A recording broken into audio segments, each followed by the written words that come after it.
Gobernador sa probinsya Sugbo uban sa direktor sa Police Regional Office 7 isuroy kagabi sa mga syudad ug kanungsuran aron pagsusi sa gipatuman niya health checkpoint sa mga lugar dugang pamaagi aron mapadali ang maong checkpoint.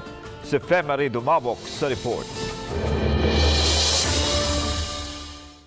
Gituyog bisita nila ni Gobernador Gwendolyn Garcia ug Police Brigadier General Albert Ignatius Ferro ang mga pulis nga nihimo silang health checkpoint.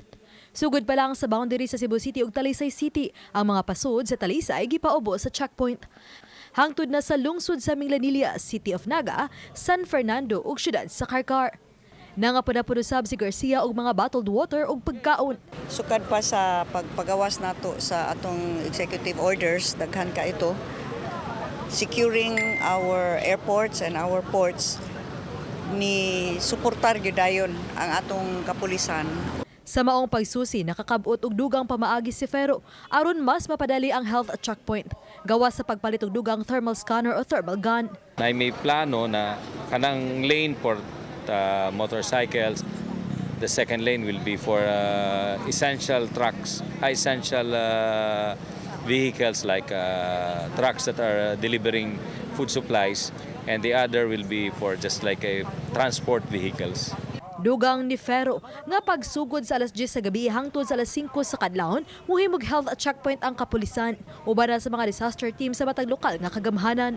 Social distancing actually is one of the measures, but we will be looking for those like vitamin C, food supplement to augment our police force.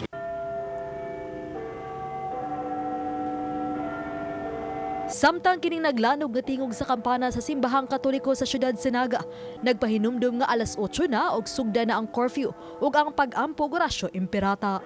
Activated atong barangay health emergency response teams doing the groundwork at the barangay level. So naami persons under monitoring and we're naasad mi facility intended. Uban ni Cleofer Lumayag, ako si Femari Dumabok, Balitang Bisdak.